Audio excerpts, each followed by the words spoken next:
engrenagens do racismo giram silenciosas, às vezes disfarçadas de boas intenções, mas às vezes também travestidas de cuidado. Há quem escute o ruído e resolva desmontar peça por peça. Nossa convidada de hoje é uma dessas mulheres que transformam um trauma em travessia. Carioca, cria do Alemão e da Maré, mãe solo da Elalim, educadora antirracista e autora do livro As Engrenagens do Racismo, Gláucia Moraes costura dores e esperanças em uma escrita que é memória e anunciação. Da laje ao púlpito acadêmico, da sala de aula à universidade, ela ergue sua voz para revelar os mecanismos sutis e brutais que sustentam o racismo institucional nas escolas, na política e na vida. Hoje a gente vai falar sobre sobrevivência, educação e sobre amor. Esse amor que também, nas palavras dela, é revolucionário porque educa para libertar. Gláucia, muito obrigada por topar gravar esse episódio comigo. Estou muito feliz em receber você aqui. Eu também, eu estou muito feliz por essa oportunidade. Eu acredito que também é mais uma forma, né, mais um recurso de poder alcançar o máximo de pessoas aí, para poder também estar dialogando sobre essas engrenagens que nos atravessam ainda nos tempos atuais. Perfeito.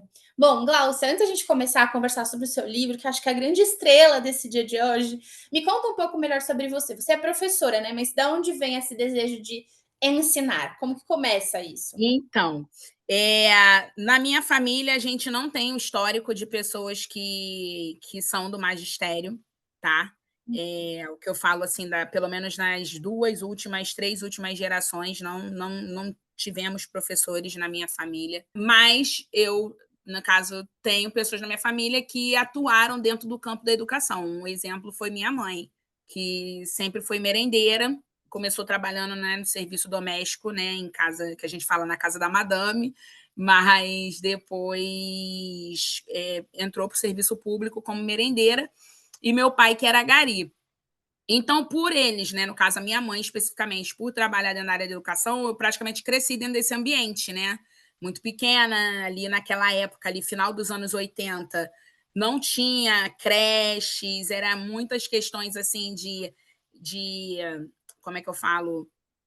Projetos sociais, colégios semi-internos, né, voltados para atender esse público, porque a questão da escolarização não era pensada ainda nos primeiros anos, né, da infância.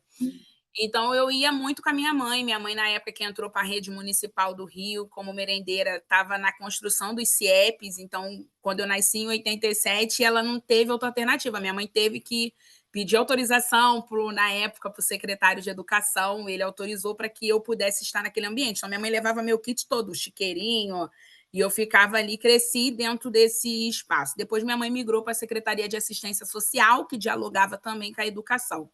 Então, eu sempre cresci. E, quando criança, na sala mesmo, eu sempre me destaquei nessa questão de liderança. Eu era uma criança bem agitada, né? Eu tenho ciência disso, mas eu lembro, eu fico hoje assim, lembrando, eu falei assim, gente, eu sempre estava como auxiliar ou monitora do professor.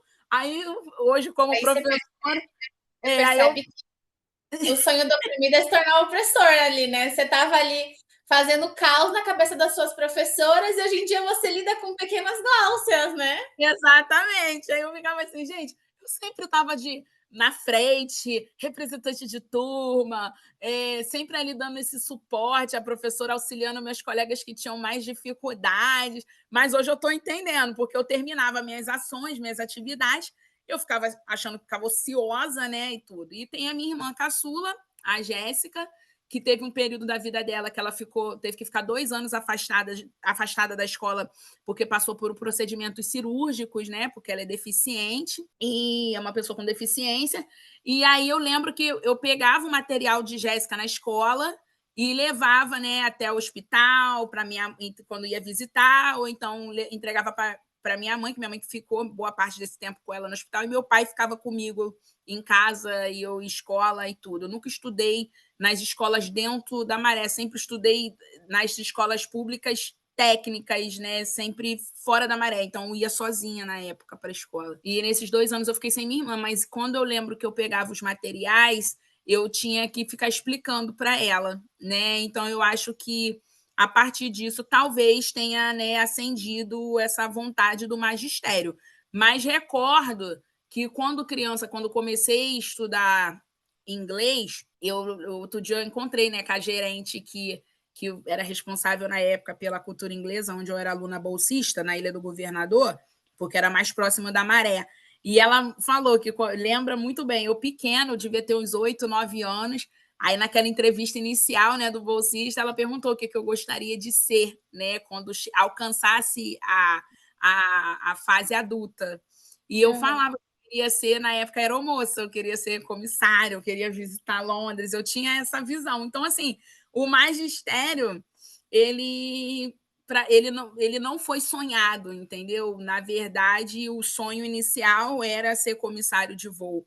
E o magistério veio de uma maneira assim abrupta, mas ao mesmo tempo porque eu ficava com muito incômodo, porque eu me sentia na situação de alguma forma, assim, ser útil, entendeu? Eu falei, como é que eu posso, de alguma forma, estar auxiliando pessoas que são do mesmo espaço, né, do mesmo contexto de favela que eu.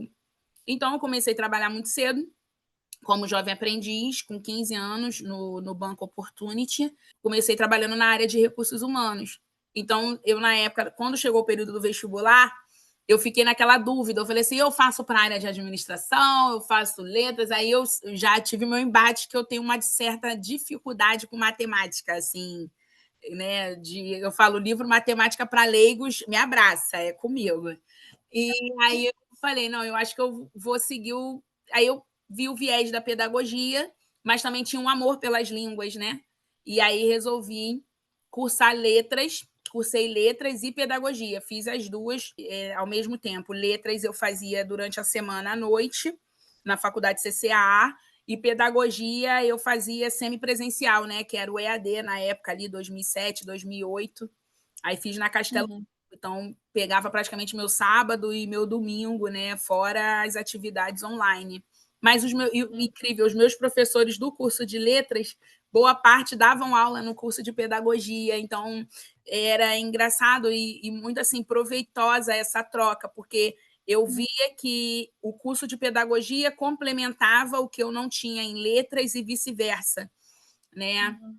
Então, assim, foi um período bem longo, mas foi interessante. E depois, mais para frente, né, quando eu estava terminando a faculdade, eu resolvi sair do banco, né, depois de quase 7 anos dentro do banco, e resolvi apostar na questão do magistério.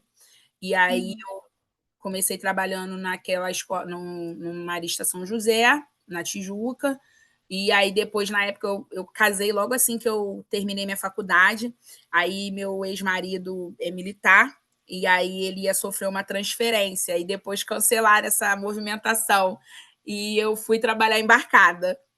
Aí trabalhei embarcada dando aula de português para os estrangeiros e inglês para os brasileiros nas plataformas de petróleo. E aí foi um bom período. E nesse período eu estava, ao mesmo tempo, fazendo concurso. E aí passei para a rede pública, fui convocada, eu estava embarcada. Aí um amigo meu me ligou não, me mandou um e-mail, porque né, a comunicação falhava muito naquela época. Isso era o quê? 2011. Eu tinha sido convocada para o Estado e para o município. Aí ele só me mandou um e-mail, Glaucia, o seu nome saiu no Diário Oficial. E eu assim, mas estou no meio do meu embarque, como é que eu vou fazer? Pelo amor de Deus, Reginaldo. E até hoje eu sou muito grata, né? O gerente da minha plataforma, o JR, ele é estadunidense e era casado com uma brasileira, e eu dava aula de português, né, para ele na plataforma, no período que eu ficava aqui 14 dias, né? O embarque era de 14. E aí eu conversei com ele, né? Expliquei, eu falei, eu passei num concurso e eu preciso desembarcar, eu preciso tomar posse, preciso fazer perícia, fazer um bocado de coisa, estou embarcada, não sei o que eu faço. E eu lembro que ele me perguntou isso. Ele, você vai mudar o mundo? Eu falei assim, pelo menos vou tentar. Ele falou, então você vai desembarcar. E eu lembro que ele acionou Deus e o mundo, Petrobras, que é maior burocracia, né, para você desembarcar antes, né? E aí eu lembro que ele acionou, ele falou, você vai na aeronave de amanhã. Amanhã de manhã você vai no próximo voo, e eu rezando para não ter uma chuva, não ter nada, porque a minha plataforma... Não, eu ficava desesperada, eu ficava tensa na plataforma. a minha plataforma, para você ter uma ideia, eu ia até Macaé, em Macaé a gente pegava um helicóptero, era de 50 minutos de helicóptero mar adentro, então era longe pra caramba, entendeu?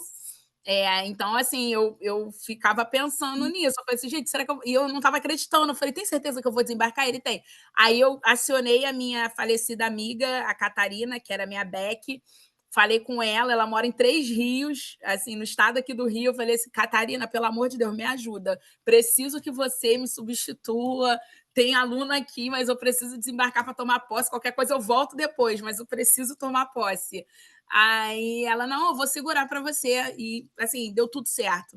E aí entrei para a rede pública e todos esses anos todos, né? Sou professora de inglês, entrei como professora de inglês, né? Que é a minha formação, foi o concurso que eu fiz. Atuei 10 anos dentro do programa de escolas públicas bilíngues, então eu fui a pioneira, né, dentro desse programa. Eu falo, a primeira professora preta dentro de um programa que foi, digamos, uma ação, né, que na época a Cláudia Conchin, que era a nossa secretária de educação, ela teve esse estalo, né, porque ela indagava, né, poxa, por que as línguas ainda são um espaço de privilégio? Por que isso não pode ser, né, disseminado para outros contextos? E a gente vivia uma situação aqui no Rio que estávamos prestes a receber uma Olimpíada e uma Copa, e assim, a gente sabia que as desigualdades estavam batendo, e ela pensava, né, nesse modelo, por que não? E aí a gente começou em caráter mesmo experimental, ali, testando tudo, e crianças ali de 4, 5 anos. E foi nessa hora que fez sentido eu ter feito letras e pedagogia, né? Porque eu era uma professora de inglês com pedagogia, então eu conseguia perpassar, eu conseguia mergulhar em toda essa faixa etária, né? Compreender ali a questão da aquisição, né? Da língua e, ao mesmo tempo, todas as questões de desenvolvimento da criança. Então, ali eu consegui, ao mesmo... Né? Depois já me tornei coordenadora do programa, e aí a gente já virou referência para as outras escolas que, né, depois se tornaram, né, migraram para esse regime, escola bilíngue pública. Nossa, Glaucia, tem tanta coisa que eu acho que dá para a gente falar sobre. Só essa primeira fala que eu tentei aqui pensar, assim, né? Primeiro que, assim, eu, particularmente, eu sou filha de professora também, minha família inteira é da educação, então eu considero que, por mais que seja aqui no estado de São Paulo uma remuneração muito baixa, mas é um privilégio vir de uma família de educadores, né? Porque os educadores, eles tendem a ver o mundo de uma forma muito diferente do restante da população. Então, ainda que a gente tenha um ensino muito precário, remunerações precárias para os professores, é incrível e muito poderoso poder ouvir esse tipo de coisa, né? Mas fato é que, cara, eu particularmente, eu acredito que pedagogia e licenciatura, e bacharelado, enfim, numa área, eles são necessários. Até porque a gente tenta, né? E daí, gente, não é nem o tema do episódio, mas só para dar uma pincelada, eu falei isso, inclusive, recentemente com uma outra professora que passou por aqui. A gente precisa adaptar os jeitos de ensinar, porque os alunos não são iguais, as necessidades de aprendizado são completamente diferentes, de acordo com não só habilidades pré-formadas, mas também background, né, dos alunos, em termos de, enfim, o que a família tem ali de acesso. Sim. E daí acho que, assim, é perfeito, né? Acho muito honroso, porque isso impacta, imagino, diretamente a forma como você ensina, né? E, em terceiro vou falar um quarto antes da gente falar pro terceiro, porque eu acho que o terceiro é um bom papo. Primeiro que, assim, eu acho que dá pra gente fazer um episódio só da sua experiência embarcada, porque, olha, eu morro de curiosidade de saber como que é isso. Nossa, mas, foi assim, maravilhoso esse período. Eu acho, inclusive, que você falou, não foi uma profissão desejada, mas convenhamos, né, Glaucia, foi muito vocacionada, né? Sim. Não foi ao acaso que você virou professora. Desde que você começou a sua trajetória, pelo que você está contando, você já estava com esse pezinho ali, né, de ensinar. É verdade. E assim, você tocou num ponto muito interessante, né? A gente precisa realmente adaptar as formas, né, que a gente alcança esses alunos. E eu lembro que lá no Complexo do Alemão, com, né, nossas crianças, né, ali 4, 5 anos, e a gente pensando ali no material, né, desenhando o material porque eles tinham 15 tempos de língua inglesa, né, comigo, e 15 tempos com a professora de referência em língua materna. Então, o aluno era nosso, não tinha essa coisa, é um aluno da professora X, era nosso. E tinha que estar ali dialogando. E aí eu lembro que quando estavam montando ainda o material, né, para poder a gente ter uma referência, né, para poder ter pelo menos o apoio visual ali com aquelas crianças, porque inicialmente era tudo dentro de uma roda ali com eles, né, e ali na saliva mesmo, imagens e tudo, pegando da experiência, né, do background deles de vida, né, a gente conseguia costurar. E eu lembro uma vez que eu estava fazendo, acho que cantando uma música em relação ao tempo, né? E aí eu falava assim, gente, aí um dia me deu um estalo e falei assim, gente, não adianta eu mandar essas crianças ficarem olhando para a janela, que eu sempre fiz muita autocrítica. Eu ficava assim, gente, aí sério, eu parei, eu estava assistindo. Sabe aquele momento que eu falei assim, minha amiga falou assim, Glaucia, me dá um suporte aqui para ver o que eu posso melhorar na aula. E eu sentei na aula dela e falei assim, peraí, vou assistir. Aí sabe quando tem um estalo? Aí ela assim, what's the weather like today? Aí eu lembro que ela apontava para a janela. E os alunos ficavam assim, ó. Aí eu falei, cara, peraí. Aí até falei com ela, Vivi, não adianta mandar esse aluno olhar para a janela, Viviane. Nem todo mundo tem janela em casa. Não é a realidade do meu aluno do Complexo do Alemão. Eu falei, aí ela, é mesmo, tipo assim, né? Que a gente era um casamento. Aí eu falei assim, vamos mudar aqui uma parada. Sentamos com eles. Aí eu fui perguntando, né, em inglês, em português, fazendo, né, aquela valorização das duas línguas. E aí eu falava, olha só, tá um sol. Aí a gente foi pro quintal da escola, né? Tipo pátio. Aí eu olhei, falei assim: vocês estão olhando o tempo? Estamos, então lá, tá sunny, né, Sunny? Quando o tempo tá assim, o que a pessoa que cuida de você faz em casa? Ah, minha mãe vai pra laje, bota a roupa na laje, dá banho no cachorro e tal. Falei, beleza. Falei, então tu já sabe que eu não tenho como mandar essas crianças ficar olhando pra janela, né? Tu concorda comigo? Eu falava assim. Aí, depois eu falei, aí quando a gente entrou na etapa de fazer eles identificar, né, essa questão de raining, aí eu falei, mesma coisa, não adianta eu ficar mandando olhar para a janela, entendeu? Porque às vezes é uma casa com uma porta, no máximo dois cômodos, e aí a sala de noite vira quarto, entendeu? Dividido só com aquela cortina assim, né, simples.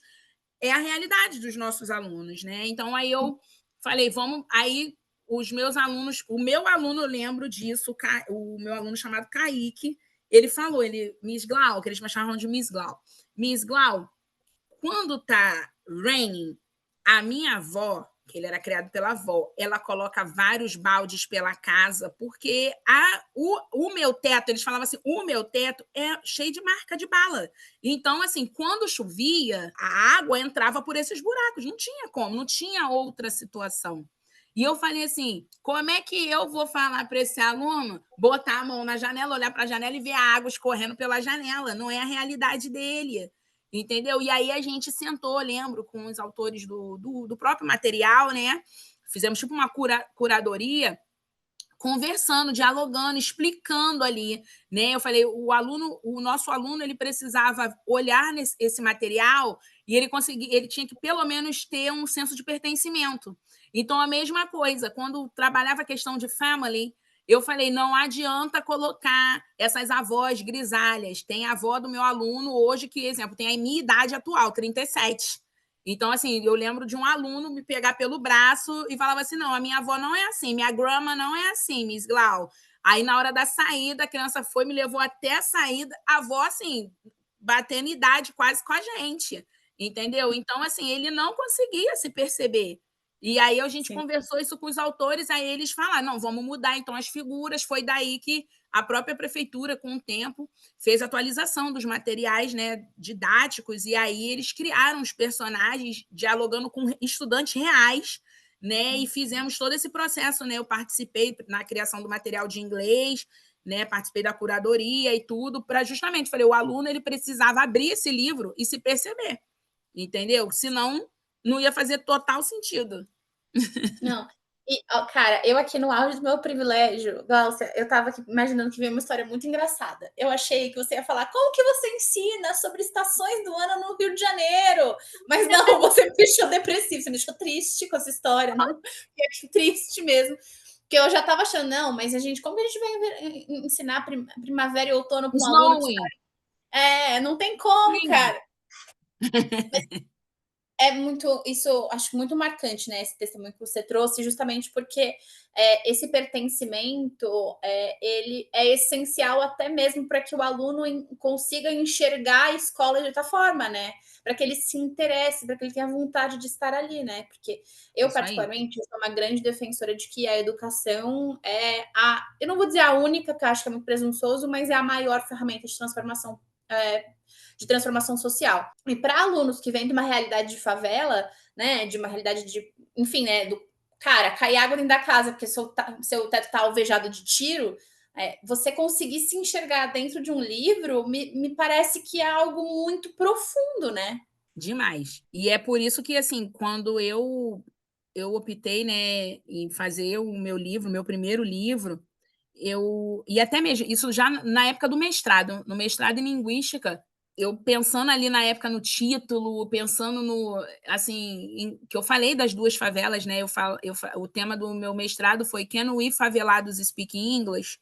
E eu falei sobre as duas escolas, né? Fiz uma ponte ali, né? Praticamente quase que um intercâmbio, né? Mas entre favelas, falando tanto dessa minha vivência na bilíngue do Complexo do Alemão, quanto no Complexo da Maré. E eu lembro que até na banca, né, uma coisa que eu deixei muito evidente foi que, assim, eu estou escrevendo, falando sobre esses sujeitos, sobre essas pessoas que moram nesses espaços que eu também habitei. E eu falei, eu quero que essas pessoas possam pegar minha dissertação e elas consigam também, né, se sentir incluídas dentro daquela fala, que elas possam não se sentir distantes. Então, eu sempre tive esse cuidado na minha escrita, na minha forma de abordagem, na minha forma de contextualizar, de conseguir abarcar o máximo de pessoas possíveis. Dentro da minha favela, temos pessoas com estudos, temos, né, essa ótica que as pessoas trazem de que não temos estudos, temos pessoas com estudo, mas também temos pessoas que não têm estudo, mas tem as pessoas que têm o background da vida, que para mim é muito valioso, né? E aí trazer esse método de escrevivência, né, como Conceição Evaristo muito defende, eu acho que eu já fazia na época, né, do mestrado, né, mantive o meu olhar, meu português ali, sim, porque eu falei, gente, eu tô na academia, mas a minha forma de falar, meu favelês não vai embora, não adianta, é a minha realidade, eu consigo passar o recado assim. Então, quando, né, comecei a escrever o meu livro, eu fiquei pensando nisso. Eu, na época, com meu amigo, né, da editora, eu falei assim: olha, meus textos podem ser acadêmicos, mas eu vou trazer aqui uma autobiografia dialogando com muitas costuras, muitos dados, muitas informações históricas, mas eu preciso fazer isso ser algo possível para todos, entendeu? Então, eu tive essa cautela, abusei de imagens, né, de fotos também, porque fotos para mim também são textos.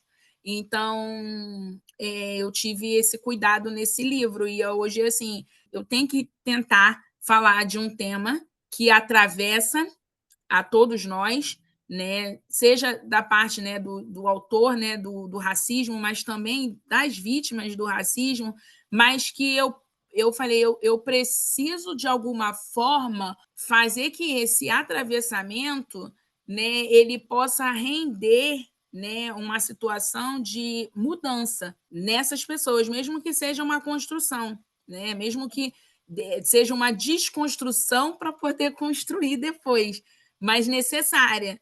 Então, na época, eu tentei, com essa temática, né, o doutorado, eu estou fazendo direito, né, porque o direito, eu falei, por todas essas questões essas implicações dentro da questão de letramento racial, teve um momento, eu na linguística, eu falei assim, gente, mas eu estou precisando de uma outra área aqui para dialogar com essa aqui, que a gente não para, né? E aí foi a hora, depois de um tratamento oncológico, eu falei assim: eu vou tirar o direito da gaveta e vou colocar minha cara. E todo mundo, você não vai fazer o doutorado agora? Eu falei, não vou fazer o doutorado agora, não, eu vou fazer o direito. Eu estou indo para o 7º período agora e estou nessa costura, né, da linguística com as questões de direito antidiscriminatório, mas trabalho muito assim de maneira colaborativa, né, prestando consultorias às empresas, né, dialogando ali a questão jurídica com a linguística. Eu fiz até um parecer há pouco tempo uma empresa, trazendo esse parecer linguístico dentro da análise, né, do discurso da pessoa, né, apontando ali aonde tá as questões discriminatórias. E eu falei assim, é isso, a gente precisa mostrar, evidenciar como algo que as pessoas fazem de uma maneira tão natural, porque está tão enraizado, ela é presente, a gente consegue ter apontamentos ali que indicam que a pessoa está tendo, né, uma ação, uma conduta racista. Perfeito. E você usou um termo que eu particularmente nunca tinha ouvido, que é o pretuguês. Me explica um pouco melhor sobre Português. ele, por Claro. favor? O que acontece? Aqui no Brasil, por conta, né, de toda essa situação que nós tivemos por quase 400 anos, né, da escravidão, muitos dos meus antepassados, né, claro, foram trazidos para cá. Eu falo trazidos, não, sequestrados. Esse é o termo, né, que a gente utiliza, né? Eu sempre tenho essa cautela, né, em explicar para as pessoas, que as pessoas falam assim, os escravos, não, os escravizados, nós não pedimos para estar nessa condição, né? Essa condição nos foi imposta. Então, a gente não tem como apagar essa situação, é um fato, né? E com essa questão, né, que eu falo, nessa tentativa de apagamento cultural, linguístico, religioso, e, claro, você sendo retirado de um espaço e sendo trazido das maneiras, né, nas circunstâncias que foram, para um outro espaço, e aqui sendo obrigado a aprender um idioma, né, que totalmente, né, diferente dali da onde você foi tirado. Então, você passa, né, pelos aqueles impactos na aquisição de uma língua, né, a nossa dificuldade. Ninguém chega de um dia para o outro aqui falando better, beta. Não, tudo isso há um processo.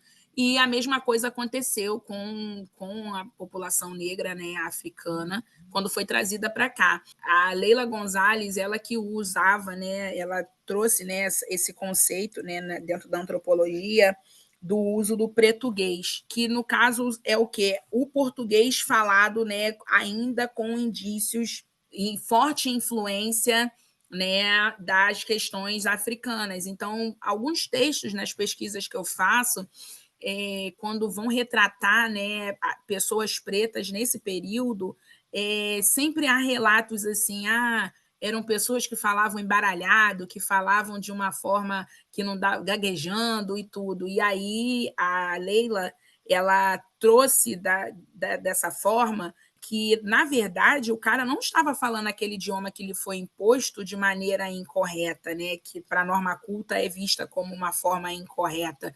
Mas, na verdade, ele estava sofrendo os impactos de ter, digamos, você foi a vida toda, né? Você passou uma vida toda num idioma tipo Yorubá, e aí, do nada, falou, a partir de hoje você tem que falar assim, a minha língua, é isso aqui. Então, as dificuldades, e isso também impactou até mesmo nas construções que a gente tem nos dias atuais. Então, quando hoje uma pessoa fala para mim Flamengo, Cláudio, eu sei que isso, né, tem influência da questão ali, né, não só de fonética e tudo, mas por esse impacto, né, da questão das línguas. Então, quando às vezes não vai ser aceito dentro da norma culta, a gente for pensar um concurso, né, algo formal, mas ali no nosso contexto, né, de convivência social e tudo, ele vai ser aceito, porque eu preciso entender que essa pessoa, ela foi colocada dentro daquele espaço, daquele berço, foi imposto para ela, e com isso ela vai carregar, né, influências tanto positivas quanto negativas dos dois, vai entrar em choque. Então, é a mesma coisa quando, né, trazendo para a situação da língua inglesa, algumas palavras a gente tem mais dificuldade de pronunciar, porque dentro da língua que nos foi, né, também imposta, não aquela articulação, aqueles músculos todos que precisam movimentar, da língua em cima, da língua embaixo, aquilo ali talvez não tenha, né, não esteja dentro desse mecanismo. E a mesma coisa acontece. Então, quando o pessoal fala assim, Glaucia é toda português, porque assim, eu, mesmo sendo uma acadêmica, mesmo sendo uma pessoa, né, dentro desse campo, eu não perco essa essência, entendeu? Eu não consigo. O pessoal fala assim, tem que falar mais pausado. Eu falei, gente, não existe, não tem como, não funciona comigo isso aí, entendeu? Essa não é a minha realidade, né? Mas você está conseguindo compreender o que eu estou falando? Tá certo. Eu sei que eu vou ter as viradas, né, necessárias de chave quando, é claro, uma situação mais formal. Eu não vou montar um parecer, né, dentro desse aspecto, mas quando eu estou ali em contato com uma pessoa que ela está conversando comigo, e eu sei que tem essas questões que entra não só uma questão de escolarização, vai muito além, entendeu? Vai muito além. Então, eu falo, o diálogo está acontecendo, né? Eu estou conseguindo compreender, né, a influência, o impacto está fluindo, a comunicação está acontecendo, então está tudo certo. Então, é mais por uma questão de valorização e não descarte, né, de toda essa situação que nós passamos. Até porque a linguagem ela é necessariamente reivindicativa, né? Dentro da minha área, por exemplo, uma das coisas que a gente faz questão de usar é o gênero feminino universal. Então, eu não uso prezados, eu sempre falo prezadas e prezados, ou só prezadas. Então, realmente, a linguagem, ela, para além da gente precisar reivindicá-la como uma ferramenta de inclusão, ela é muito também sobre pertencer, né? Sobre você se sentir representado por aquilo que está sendo dito. E não entrar nessa maluquice acadêmica de você precisa falar desse jeito, daquele jeito, não pode usar gíria, não pode falar uma palavra errada, porque, gente, o mundo acadêmico, ele é, assim, o mínimo do mínimo do mínimo do mínimo da realidade, né? Então, a gente... Não adianta você sentar nessa cadeira de superioridade moral e técnica e no final das contas, não conseguir dialogar com ninguém, porque de que está servindo esse conhecimento que você está produzindo aí na academia? Exato. E eu lembro, na experiência que eu tive com os alunos de educação de jovens e adultos, né, no Manguinhos, no PEJA, eu esbarrava muito com isso, né? Eles tinham, toda vez eles indagavam, né? Será que eu estou falando certo, professora? Será que você está conseguindo compreender o que eu estou falando? Eu falei, eu estou entendendo o que você está falando. E aí, às vezes, tipo assim, uma vez eu cheguei, aí eu estava agitada, assim, aí o aluno, a professora está mandada. Aí, tipo assim, aí eu lembro que uma colega de trabalho, né, que ela é desse campo da língua portuguesa, aí ela, então você quer dizer que a professora hoje está muito enfurecida. Ele, tá mandada. Eu falei, mulher, tá mandada, é mandada. Eu já entendi. Ele, tô mandada, hoje eu tô mandada, é isso aí, eu tô mandada. Que é difícil a gente acompanhar também as gírias novas. Eu já, assim, não tô nem numa idade que eu não convivo mais com jovem. A gente tem estagiária aqui de escritório que é super novinha e ela fala umas coisas às vezes para mim que eu fico, gente, não é possível que a gente viva no mesmo país, more na mesma região, porque eu não entendo o que vocês estão falando. Sim. Você acaba, eu falo, a língua é viva, né? Então a gente passa por essas atualizações, né, a todo momento, a todo instante, né? E você tem que estar aberto. Eu lembro que na minha dissertação do mestrado, eu botei uma nota de rodapé indicando que durante todo o meu percurso acadêmico eu iria usar o termo favela. E aí eu trouxe toda a explicação de favela, por que favela, além do espaço, né, do lugar de fala, né? Eu falei, é o termo que eu me sinto confortável, porque é onde é o meu chão. Eu falei, não traz essa história para mim de comunidades carentes. Eu sou carente de quê? De beijo, de abraço, de afeto? Eu estou carente de quê? Então, vamos tirar as pessoas que habitam esse espaço, né, periférico, conflagrado, de favela, com essa fala de chamar todos de carentes, porque assim, não, a gente não pode, a gente, para usar essa terminologia, a gente precisa botar em detalhes. Não, são pessoas que moram em comunidades que carecem de questões de saúde pública, que carece da... Você precisa explicar. não coloca a gente no mesmo cesto, não, né? Na situação de, todo mundo que mora em favela é carente.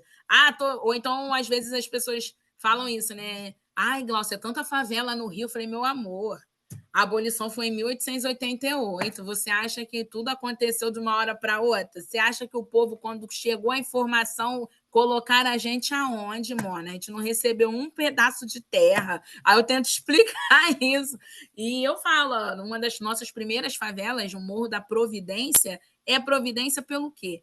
Está esperando a providência até os dias atuais, né? A reparação, né? Não aconteceu. Então, hoje a gente aí vive 3, 4, 5 gerações, né, que descendem dessas pessoas que foram, né, que passaram por esse processo de escravização.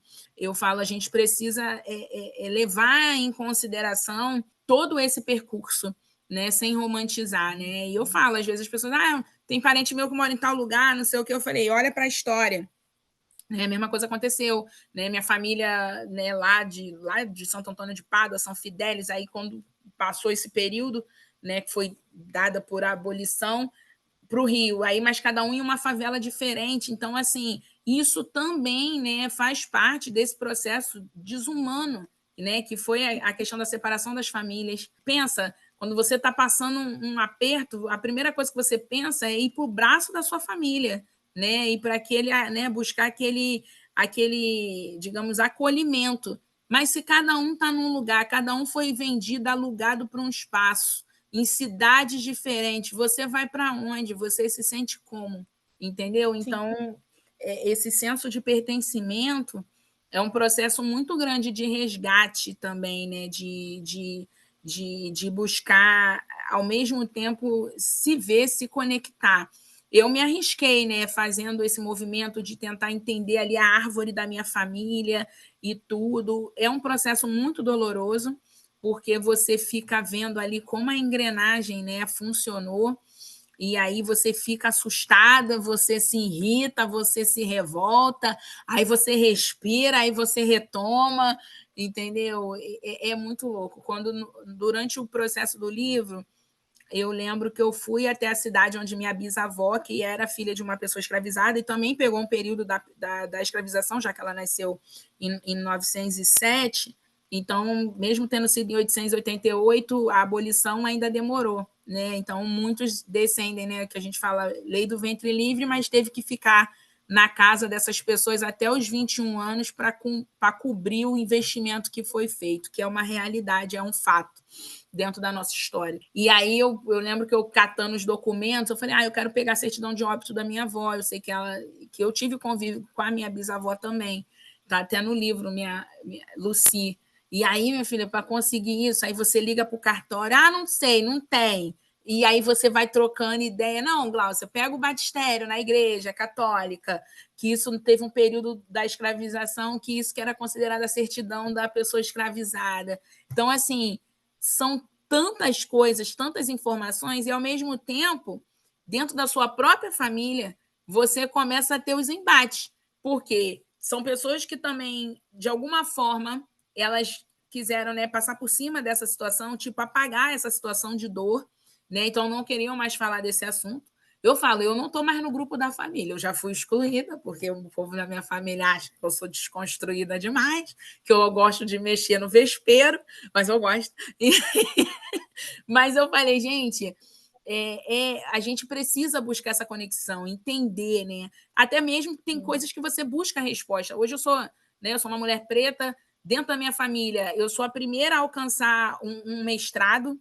Então, assim, isso, né, no livro eu faço até uma cronologia, né, dialogando situações da minha vida, da minha família e situações da legislação, né, ali nesse percurso, movimentações pensando na questão, né, do protagonismo das pessoas pretas, da ampliação dessa mobilidade e tal. E aí você começa, né, a se dar conta, né, de como essa engrenagem, né, afeta até os dias atuais.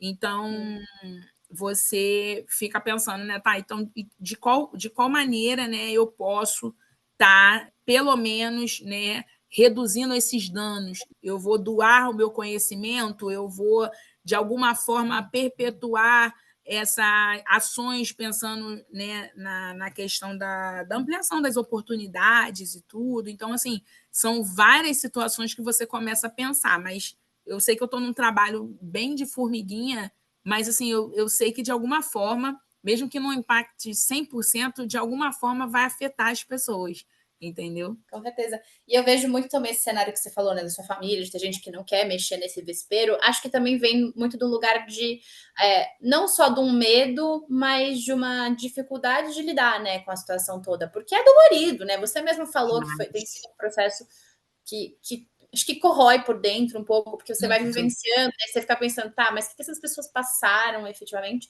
E daí imagino que também seja um pouco de mecanismo de proteção, né? Querer se blindar Sim, dessa narrativa.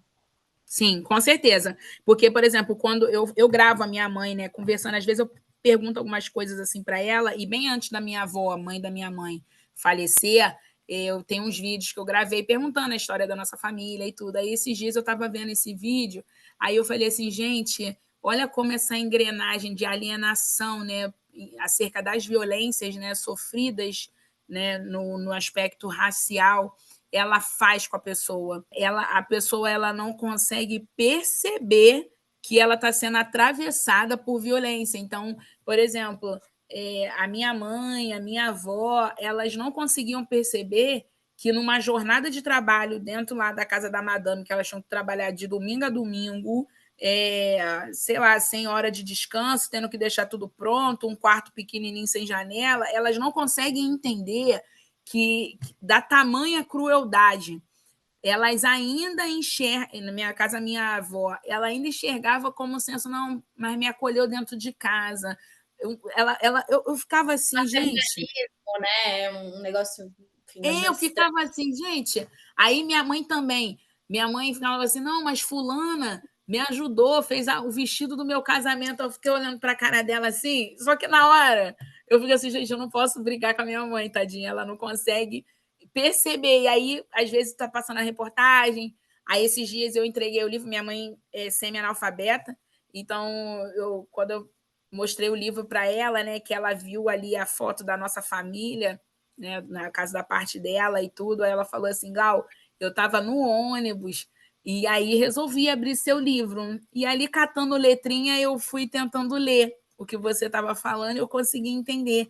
Mas quando eu me deparei com a foto da nossa família, vi ali meus irmãos, minha mãe quando estava viva, você com a sua filhinha pequenininha, logo quando você se tornou mãe solo, eu entrei em prantos, porque ela falou assim, nossa, foi um momento que a gente conseguiu reunir todo mundo, é como se paralisasse no tempo aquela imagem ali, sabe?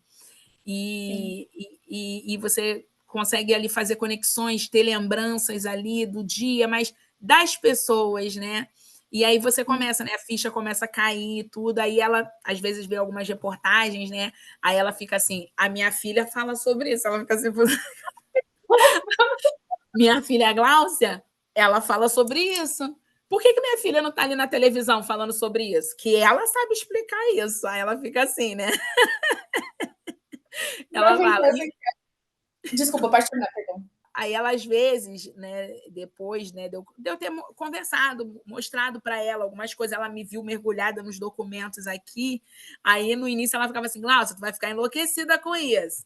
Aí, daqui a pouco, aí ela né, começou a ter, assim, eu acho que uma caída de chave, uma virada de chave, vamos dizer assim. A ficha foi caindo. Aí ela falou assim: realmente, quando eu achava que quando eu estava na rua e os outros ficavam me perguntando, que minha mãe sempre foi dentro do campo da política, né, militante, né?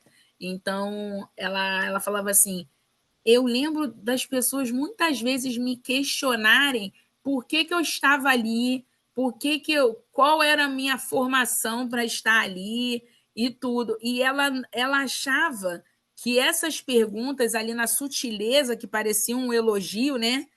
Ela achava que era só em caráter informativo, tipo assim, a pessoa quer me conhecer melhor. Só que depois ela foi se dando conta que, tipo assim, eu com minha bagagem de vida, né, de tudo, também do meu trabalho. A minha mãe alcançou lugares, espaços ali ao lado de pessoas da área. Minha mãe é brisolista doente.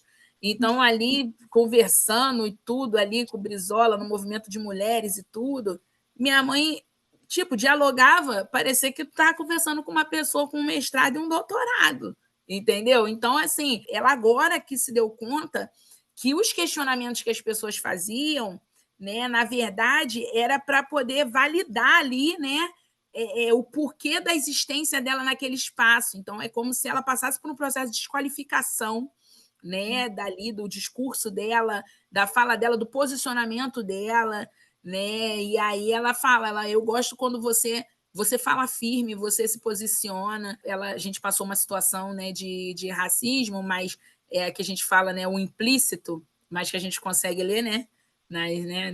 Assim, nos pormenores, né?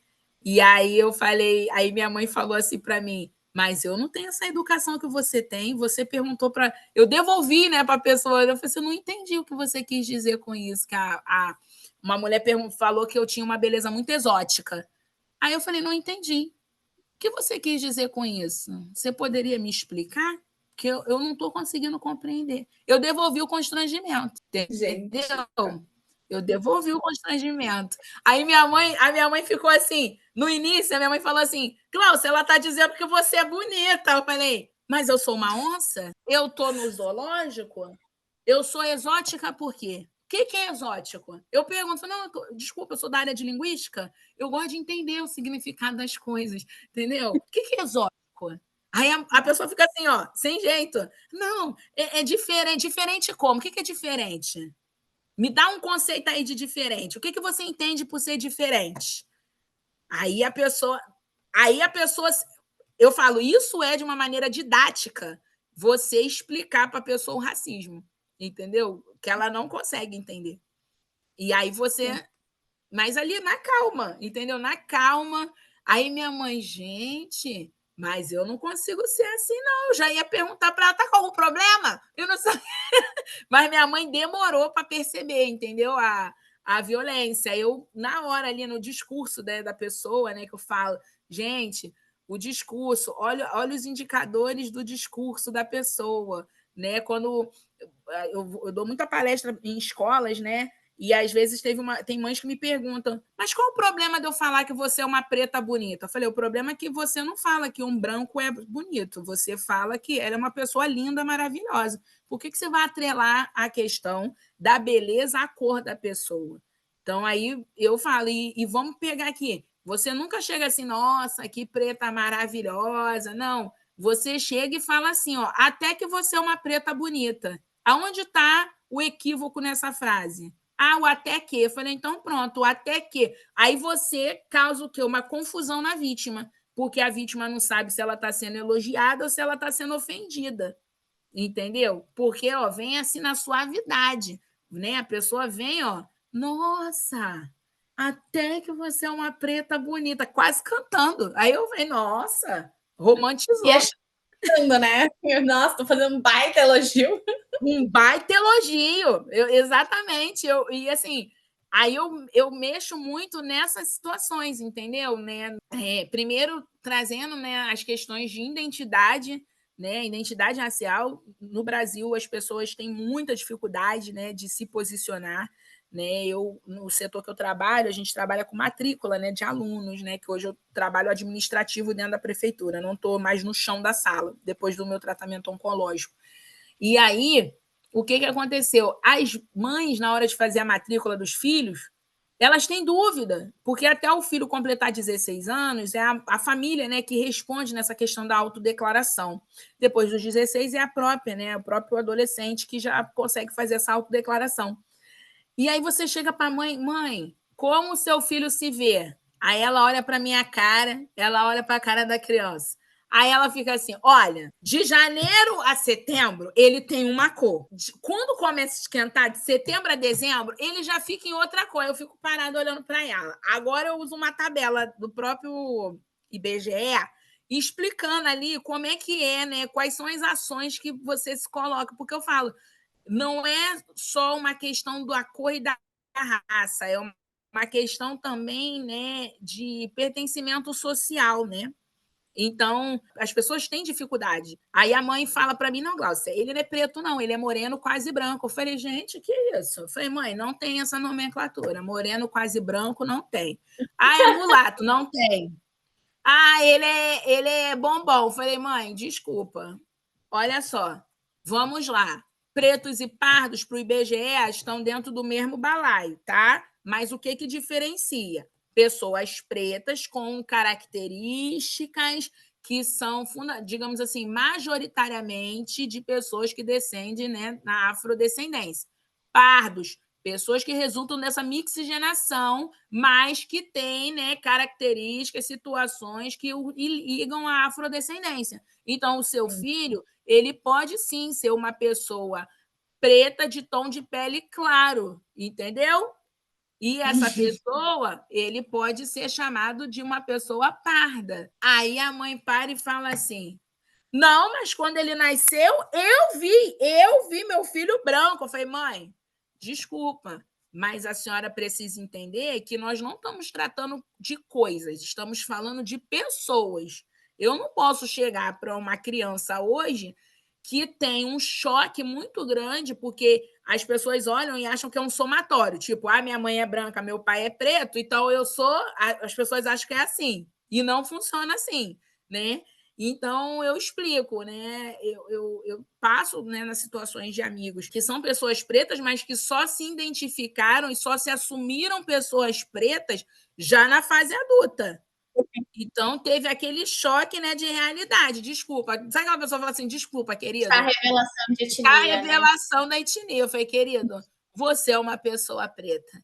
Não, Glaucio, eu não sou. Eu falei, irmão, você é uma pessoa preta. E a pessoa não aceita. Não, minha mãe e meu pai passaram a vida toda falando que eu não sou preto. Eu falei, claro, porque a mentalidade do nosso país, o imaginário das pessoas do nosso país, ele foi todo formado e desenhado pensando em você ser qualquer coisa nesse mundo, menos ser uma pessoa preta, porque quem eram as pessoas que sofriam os processos de desumanização? Eram pessoas pretas. Então, você não iria, né, no viés social, você vai falar, não, eu não quero ser preto, eu não quero passar por isso, eu não quero ser visto assim, eu não quero ser visto assado, entendeu? Eu falei, gente, batom chamativo, eu só fui usar com 18 anos. Eu não usava batom vermelho antes dessa faixa etária, porque me fizeram acreditar que ficava ridículo na minha boca, por eu ter uns lábios volumosos.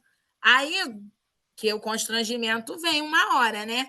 Teve um evento com o pessoal quando a gente se formou, da época do fundamental, e o povo que fazia essa zoação na época da escola, que zoava, botaram tudo preenchimento, gente, que acabou que igual a minha, que perturbação é essa? Entendeu?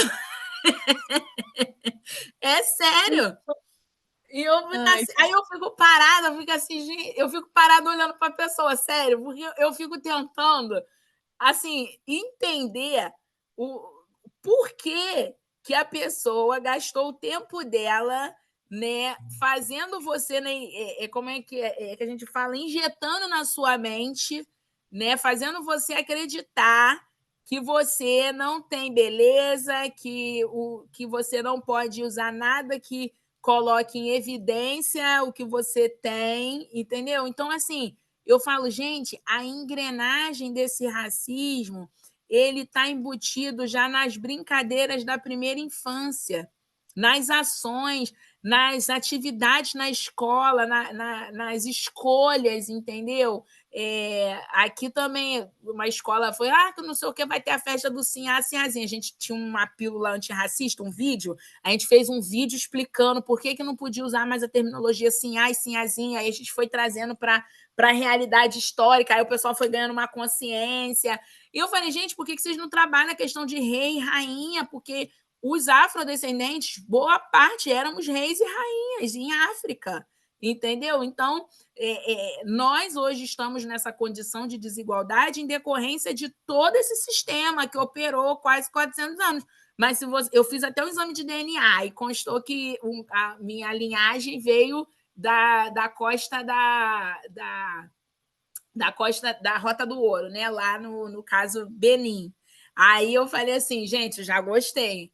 Aí vou, entendeu? E aí você vê, né, de o quanto assim essa violência operou, né? E tipo assim, quase 90% do meu DNA é de África, e ali os 10% que sobra vem da questão Portugal, né? E aí eu falo assim, aí aqui explica na parte lá da família do meu pai, né, que minha bisavó era portuguesa e meu bisavô era um escravizado. Então, assim, você começa, digamos assim, sua mente, né, começa a operar de uma maneira que você fica assim, tá, mas eu quero de alguma forma mudar isso, eu quero de alguma forma pelo menos ter um ambiente possível, né, para a gente, que a gente possa ter esse senso de pertencimento, que hoje a gente chega nos espaços, a gente, assim, dentro de nós, né, a gente fica com aquela sensação do tipo, caraca, era para eu estar aqui mesmo? Será que eu deveria estar aqui? E mexe, assim, na nossa estima de uma maneira, assim, inexplicável, né, que a gente nem, assim, às vezes nem percebe, quando vê você está mergulhado em inúmeros questionamentos, e questionando até a sua existência, entendeu? Assim, hoje eu adulta falando isso já é um atravessamento. Eu fico pensando nos nossos alunos, né? Lá na primeira infância, né? Quando o aluno com 2, 3 anos olha e fica perguntando por que o cabelo dele é assim, que ele não gosta da cor da pele dele. Então, assim, é assustador. Então, quando as pessoas me perguntam, nossa, a partir de qual idade eu trabalho a questão do letramento? Eu falei, já na barriga. Já na barriga você já começa a trazer uma consciência, né, racial para as pessoas da sua família, você já começa a fazer um letramento dali, porque você tendo letramento, você já consegue identificar, você já consegue apontar e você já consegue denunciar. Então, isso é interessante. Então, porque eu falo, por que desde a barriga? Eu falei, porque você, com certeza, você tem grandes chances de passar, né, uma violência obstétrica por ser uma mulher preta, você tem grandes chances de, dentro do seu ambiente ali de afeto da sua família, ser indagada se seu filho vai ser preto, se vai ser branco, se vai ser indígena, entendeu? Você... É mais em famílias pluriraciais, né? Porque imagino que, ainda que seja um tema muito tranquilo para uma das famílias que seja letrada de gênero, Sim. talvez para outra família que não tenha conhecimento, às vezes vão falar besteira simplesmente porque eles não entendem, né? Não Não sabem que eles estão entende. falando. Sim, e as crianças, eu falo, as crianças apresentam um relato, assim, eles trazem com tanta naturalidade que as famílias não se dão conta, né? Quando eu chego assim nas palestras, a criança fala assim: "Ai, tia, minha mãe bem falou que eu não sou filha dela porque eu sou preta e meus outros irmãos são brancos". E eu fico assim, gente, como é que isso vai ecoar dentro de uma criança que lá na primeira fase da vida ela está ouvindo da genitora que ela não é filha dela, mesmo sendo filha, pelo fato de 2 filhos terem nascido brancos e o outro ter vindo preto. Eu fico assim, né? E eu vou mostrando para esses responsáveis e quem cuida, principalmente quando a gente tem esses esbarra na questão da geração. É muita criança que é cuidada pela avó. Aqui em casa eu tenho maior cautela também com a minha filha, né? Aí ela passa pelo letramento racial a todo tempo, questões de gênero também, explico tudo, todo o ambiente. Então, assim, minha filha tem 7 anos. Aí, no outro dia, nós estávamos num evento, né, na universidade, e aí chegou uma amiga minha, e aí a Ayla foi e perguntou, como é que você gosta de ser chamada? Ela perguntou.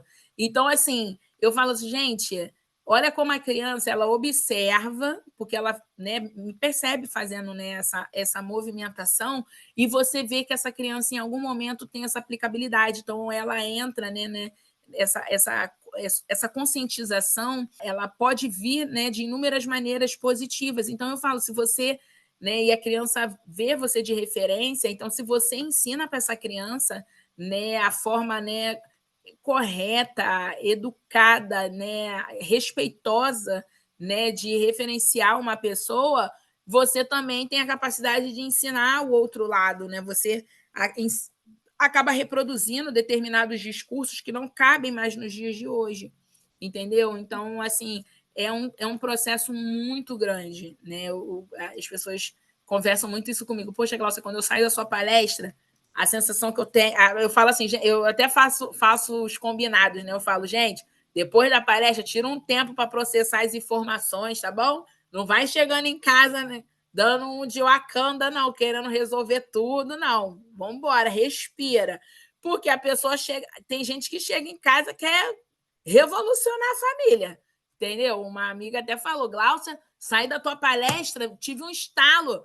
Na minha adolescência, eu namorava um rapaz preto. Minha mãe e meu pai encheram o meu saco dizendo que ele não era para mim, que ele não era para mim. Hoje, e sem um motivo assim consolidado, né? Por que ele não é para mim? Ah, porque não é, entendeu? E hoje eu consigo perceber, né, a violência, né, tamanha que foi acometida, que tipo assim interrompeu uma relação minha, né? Porque ela falou, eu não conseguiria prever que a minha relação de afeto ali, né, no meu acolhimento, no meu ambiente familiar, a minha família, seria capaz, né, de exercer tamanha crueldade, porque você não consegue, você se sente, né, você acaba se sentindo desencorajado a querer, né, a colocar sua família ali na parede, falar, como é que é? Dá, fulano não serve para mim por quê? Vamos em detalhes, por quê? Aí, entendeu? E aí fica aquela nuvem, né, assim, pairando, do tipo, não é isso, a dúvida, né, que aí causa aquela confusão, e isso acaba, né, claro,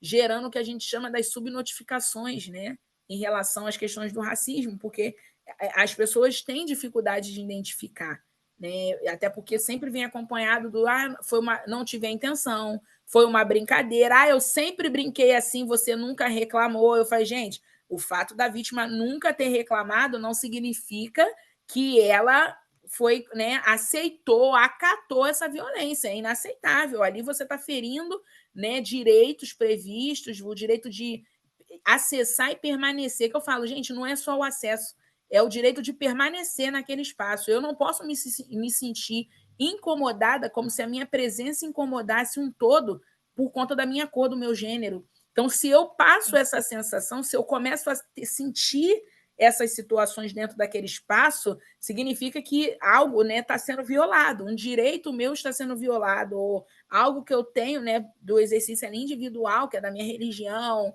né, o meu gênero, a minha orientação, ele está sendo violado porque as pessoas acreditam que tem que prevalecer aquilo que elas querem, entendeu? É muito tensa.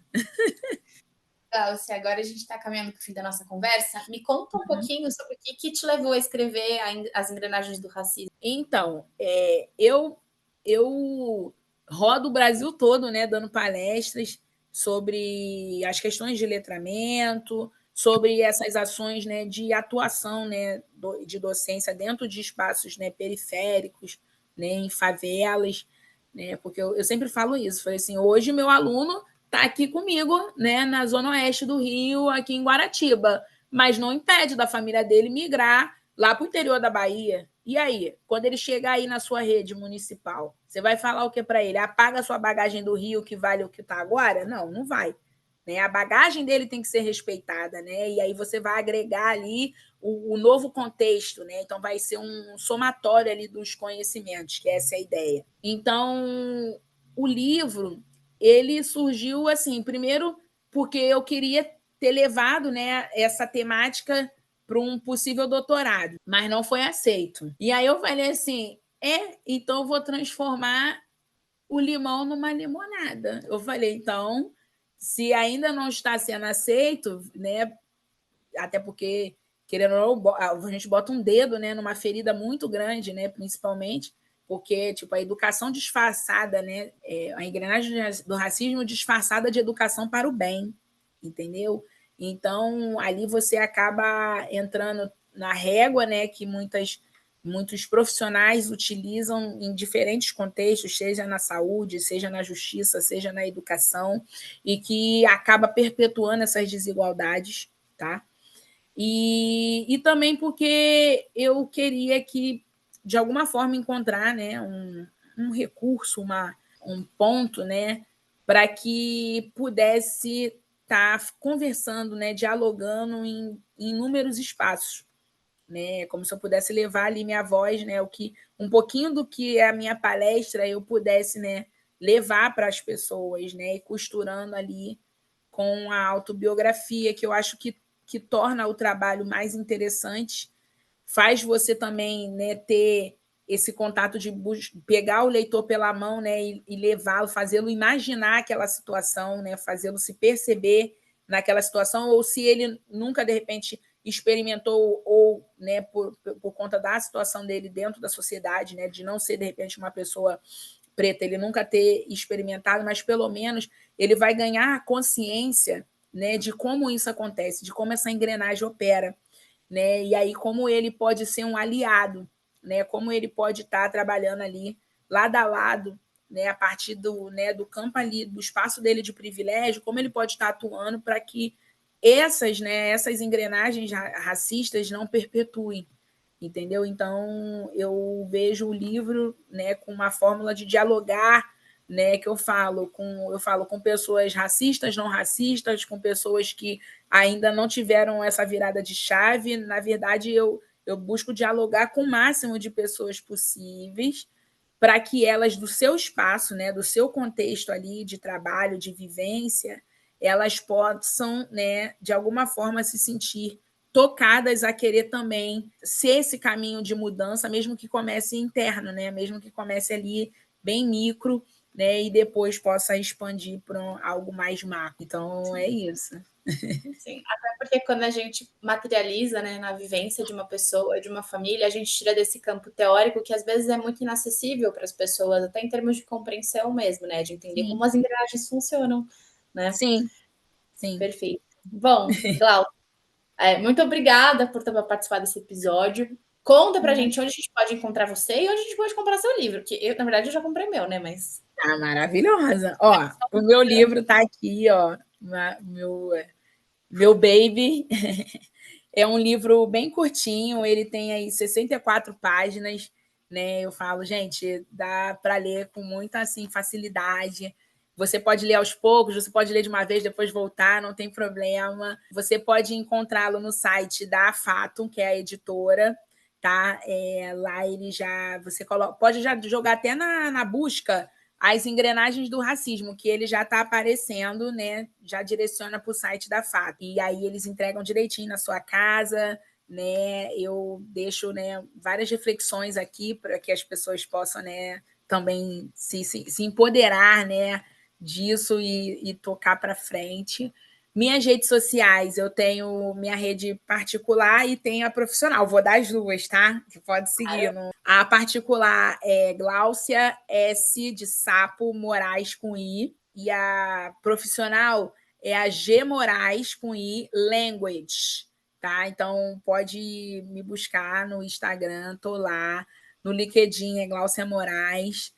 Tá? Tem o meu site, no meu site eu tenho a oferta de um curso de letramento de curta duração, tá?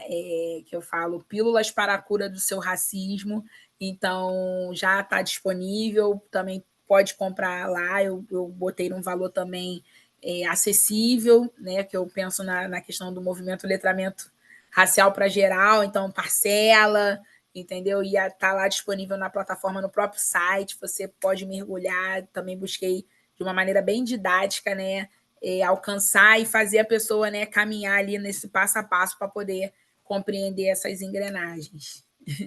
Bom, em As Engrenagens do Racismo, a Glaucia Moraes ela não apenas denuncia, ela também nos ensina a ver, ensina a reconhecer, nomear e transformar.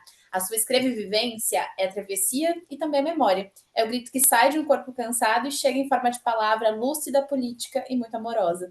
Que esse episódio seja um convite para a gente também olhar as engrenagens que nos habitam e que, como a Glaucia, a gente aprenda a fazer do amor um gesto de justiça e da palavra um ato de liberdade. Se você ficou até aqui, muito obrigada por acompanhar o ValenteCast. Não esquece de seguir a gente no seu tocador de áudio favorito, também nas redes sociais, que fazem bastante diferença pra gente. E eu aguardo você no próximo episódio. Um beijo e até mais. Tchau!